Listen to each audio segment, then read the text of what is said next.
Yes, my beloved ones, all 7 billion of you all. We do not judge, we call all of you to this great supper. This is the time of the calling, for this is the generation that seeketh God. So we call it the great supper of the Lord. All 7 billion, everybody is invited to come to this truth. Eat, be filled, and may the truth set you free. One love.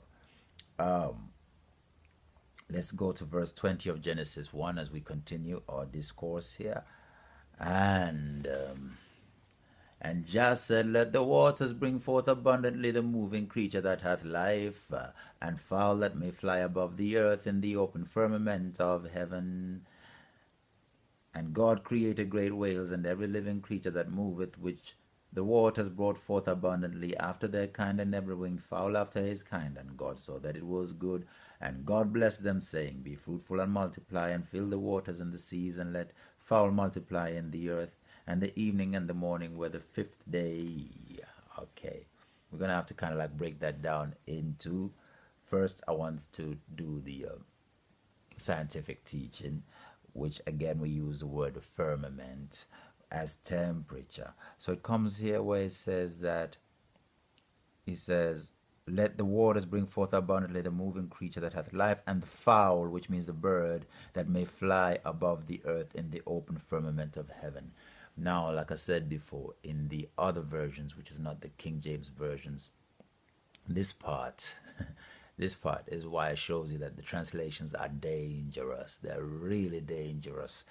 So when the Muslims have an argument against the translations in the Bible, they really do have a very important point. And I will show you, I will keep going back and forth, I will show you how all these faiths actually unite. What is the purpose of all the faiths? There is no need for any conflict between Muslims and Christians and Hindus and all those people. There actually is not. And that's what the world's going to do, because we are one and we need water. But anyway, I digress. Let's get back to this thing. The point is, the translations of the Bible, the new versions of the Bible, are dangerous. In the open firmament of heaven is close to the Greek translation and the Hebrew translation, Hebrew version. What does it mean, open firmament? Remember we said firmament was temperature. It says open temperature of heaven, right? So that means there must be some places where it is a closed temperature. What does that mean? That means that you trespass into that temperature and there'll be consequences. It may be too hot for you, or it may be too cold. Now, the great contradiction out there in the universe is that what you have usually, not all the time, what you have usually is great temperatures of planets, and great high temperatures of planets, and great cold temperatures of the universe around it. So these two forces against each other, the two forces that you fight, which is against, again, the principle of equal and opposite what reactions. Anyway, the open firmament would obviously be within the temperatures that is open, and that means our temperature here, the troposphere. You see, 14, 14 kilometers, 14 to 18 kilometers upwards. That's for the birds to fly there. You see. So now, if you don't say it like that, then the whole Bible thing becomes a fantasy thing. Because if you read the other versions of the Bible, it says the other Bibles they say things like, "And He created the birds to fly in the sky." Where else do they fly? What scientific value does it give you? Fly in the sky. Do birds fly on the ground? You know what I'm saying? That's nonsense. You see, so people need to really think about what they're saying. Why would the word firmament here means temperature, within the temperatures that are right above us within our atmosphere? There's the troposphere, there's the ionosphere, there's the mesosphere, and there's the mesopause or whatever, menopause. That's a different one. Anyway, but it probably has some relation to it. And the evening and the morning of the first day. So now we've done the scientific part. Let's do the spiritual part. Here God commands, he says, let the waters bring forth abundantly the moving creature that hath life, fowl, fly above the earth in open firmament. Who does he say this? He says it to the sun, and then the sun goes and does the work, and God created great whales, every living creature that moves, Waters brought forth abundantly after their kind, and every winged fowl after his kind. And God saw that it was good.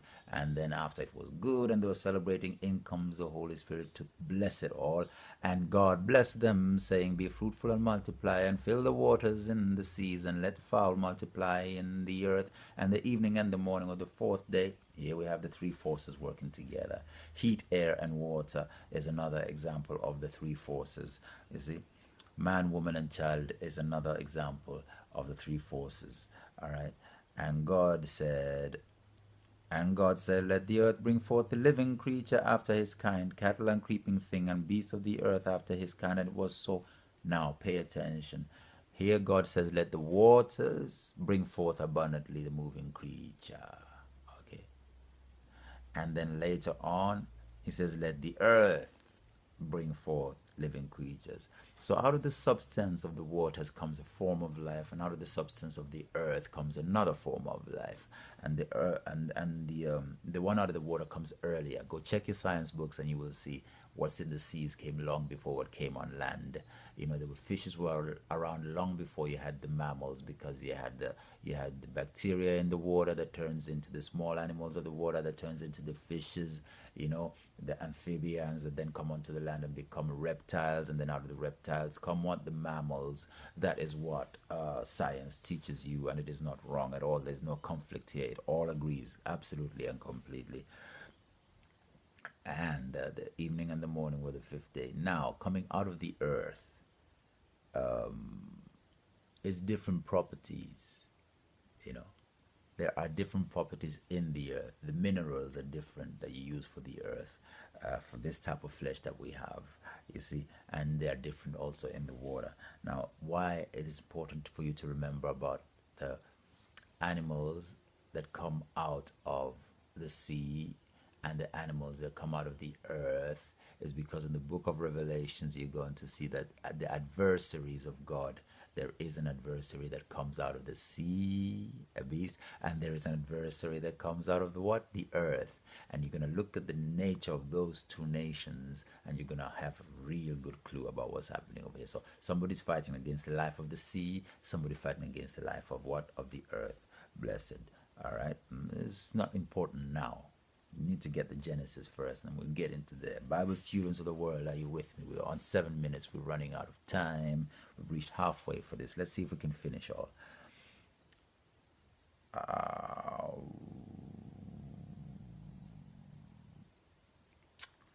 And God made the beasts of the earth after his kind, and cattle after their kind, and everything that creepeth upon the earth after his kind. And God saw that it was good.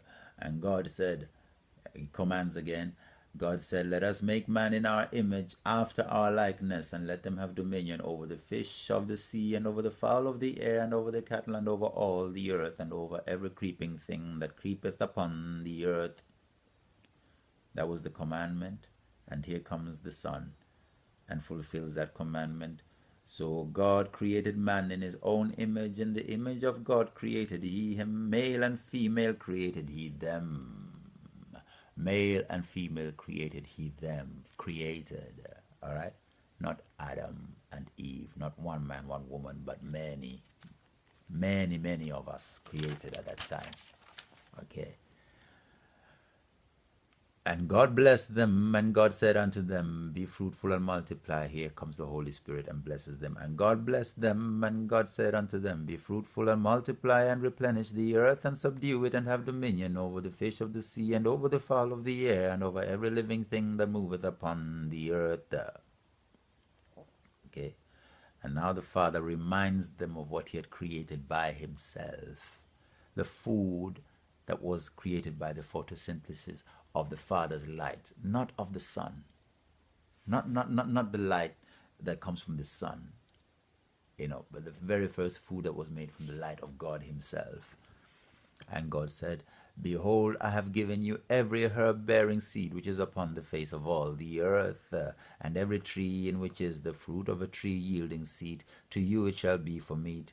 And to every beast of the earth, and to every fowl of the air, and to everything that creepeth upon the earth wherein there is life, I have given every green herb for meat. And it was so.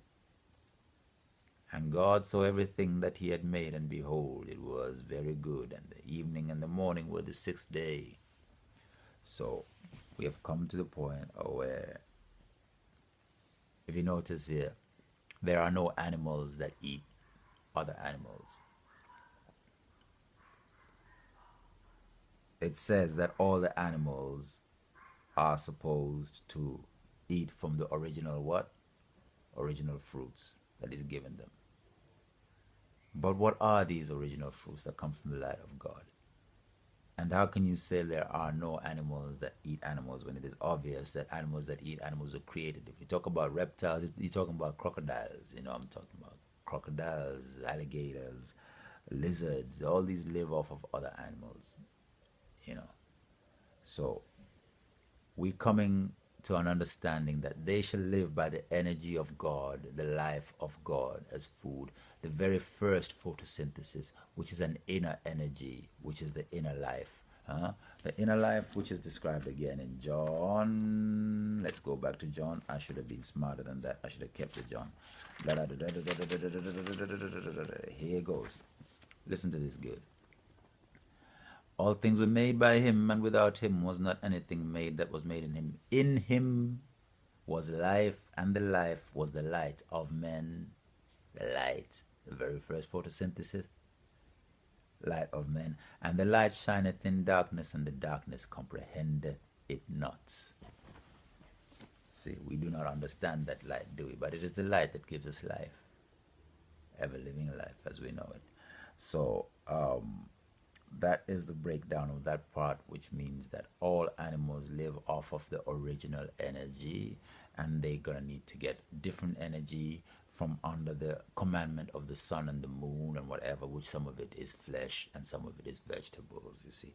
But for mankind, as it comes through the overstanding of this, you see, I don't know if we are supposed to be eating meat at all. Of course, I'm not going to preach to you people, but it seems that through knowledge and through understanding, what we need to live for is to eat that early energy, the first food, which is why it says, man shall not live by bread alone. When the devil came to tempt him, what did he say? Oh, get this right. I know the story of this thing. Man shall not live by bread alone, but by every word that proceed from who? From my Father. And what was the first word? He made those vegetables and those fruits long before he even made the sun.